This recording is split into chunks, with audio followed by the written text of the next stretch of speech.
మనం గమనించినట్లయితే ఆయన పరిశుద్ధమైన దేవుడై ఉన్నాడు. ఎలాగా?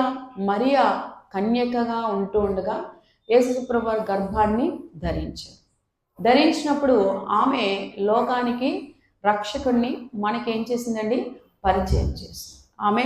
కనుక వాక్యం తెలుసుకుని మనము నేర్చుకోవాల్సిన విషయం ఏంటంటే, పాపులను పిలవచ్చింది కానీ నీతిమంతుల్ని పిలవలేదు కనుక కనికరమునే కోరుచున్నాను కానీ బలిని కోరను అనే వాక్య భావం ఏమిటో మీరు వెళ్ళి నేర్చుకున్నాడని చెప్పాను.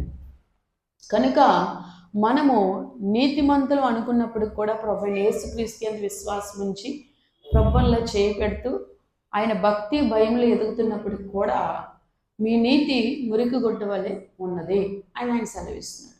అంటే ఎప్పటికీ ఎప్పుడు కూడా మనం ఏం చేయాలి? తగ్గింపు జీవితంతో దేవుని ప్రేమించి సేవించదుముగాక, ఆయన ఆత్మతో మనం నింపబడదుముగాక. కనుక ఎటువంటి పాపము ఏ మనిషినైనా ఎవరినైనా నేరారోపణ చేస్తుంది హృదయం మనస్సాక్షి అనేటప్పుడు ప్రభువైన యేసుక్రీస్తు యందు విశ్వాసం ఉంచి నమ్మకంగా మోకరించి నా పాపము కడుగు ప్రభా, నన్ను శుద్ధి చేయి ప్రభా అని దేవుడిని అడిగినప్పుడు మనలాంటి వారిని అటువంటి పాపులని రక్షించడానికే యేసు ప్రభు వారు భూమి మీదకి వచ్చి ఉన్నారు. గట్టిగా ఆమె చెప్దాం. కనుక మనం తెలుసుకోవాల్సింది ఏంటంటే, మన పాపాలన్నిటి నిమిత్తం ఆయన రక్తంలో మనల్ని కడిగాడనే సత్యం తెలుసుకొని మన సువార్త చెప్పేటప్పుడు కానీ చెందేటప్పుడు కానీ యేసు ప్రభు గురించి ఆయన మన పాపాల నిమిత్తం ఆయన రక్తాన్ని చిందించాడు. Praise God.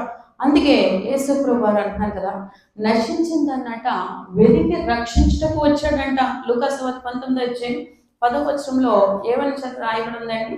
లూకా 19:10 నశించిన దాన్ని వెతికి రక్షించుటకు మనిషి కుమారుడు వచ్చనని అతనితో చెప్పాను. చూసారా? నశించిన దాన్ని వెతికి రక్షించడానికి మనిషి కుమారుడు భూమి మీదకి వచ్చాడు. కనుక ఈరోజు మనం తెలుసుకోవాల్సిన విషయం ఏంటంటే, ఏమిటి నశిస్తుంది అనంటే మీ ఆత్మ నశించే పరిస్థితి గుండా వెళ్ళకూడదు. హల్లెలూయా. ఏమిటి ఆ ఆత్మ అనంటే, మన శరీరము విడవబడి మట్టిలో కలిసిపోయినప్పుడు మరి ఈ ఆత్మ అనేది ఒక దగ్గరికి చేర్చబడుతుంది. ఆ చేర్చబడేది ఎక్కడికనంటే పరలోక రాజ్యానికి చేర్చబడాలి, అంతేగా నిత్య నరకానికి వెళ్ళకూడదు అనే ఉద్దేశంతో యేసు ప్రభువారంట మరి మన కొరకు భూమి మీద పుట్టి ఉన్నాడు. అంతేకాకుండా భూమి మీదకి ఆయన వచ్చిన్నాడు నశించిన దాన్ని వెతికి రక్షించడానికి. హల్లెలూయా కదా. చనిపోయిన లాజరు చనిపోయి మరి తన సహోదరి ఎంతగానో ఏడుస్తుంది, బాధపడుతుంది.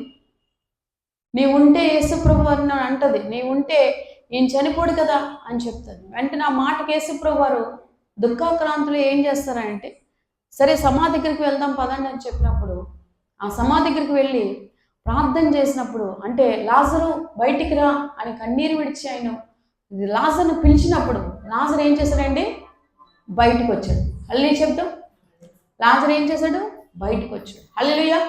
కనుక వాక్యం తెలుసుకుని మనము యెహోవా యందు భయభక్తులు కలిగిన మనం నేర్చుకోవాల్సిన విషయం ఏంటంటే, ప్రతి ఒక్కరు కూడా తెలుసుకోవాల్సిన విషయం ఏంటంటే, నశించిపోయినటువంటి లాజర్ని తిరిగి దేవుడు ఏం చేశాడు? సజీవుడిగా లేపాడు. నశించిపోయే పరిస్థితి కదా. పాత నిబంధనలో కూడా కుమారుడు చనిపోతే దైవజనుడు అతని మీద పడి ఏంటి గట్టిగా గాలి ఊదినప్పుడు ఆయన తిరిగి లేవటాన్ని మన బైబిల్లో చూస్తాం. హల్లెలూయా. కనుక వాక్యం తెలుసుకుని మనము నశించిపోతున్న పరిస్థితుల్ని వెతికి రక్షించే దేవుడు ఉన్నాడనే సత్యము తెలుసుకొని మనం నేర్చుకోవాల్సింది ఏంటంటే, ఇంకా మన జీవితం అయిపోయింది, మన బ్రతుకు అయిపోయింది అనుకోకుండా ప్రభువైన యేసుక్రీస్తు విశ్వాసం ఉంచి మానక ప్రార్థన చేయాలి. ఎవరు మనకు చెప్తారండి నువ్వు ప్రార్థన చెయ్యు అని ఎవరు చెప్తారు?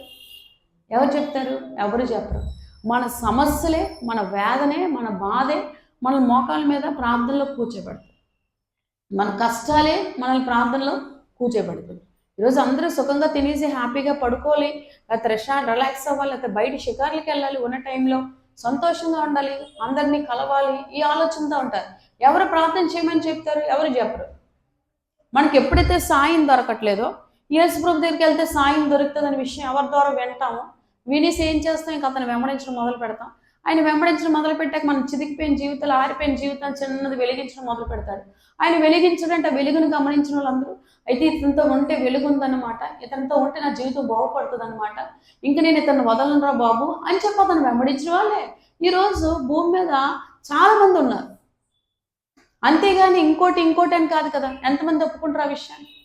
వీళ్ళకి ఈ చిన్న వెలుగు ఎక్కడి వరకు తీసుకెళ్ళిపోతుందంట? మరి యుగ యుగాలు బ్రతికేటువంటి నిత్య రాజ్యానికి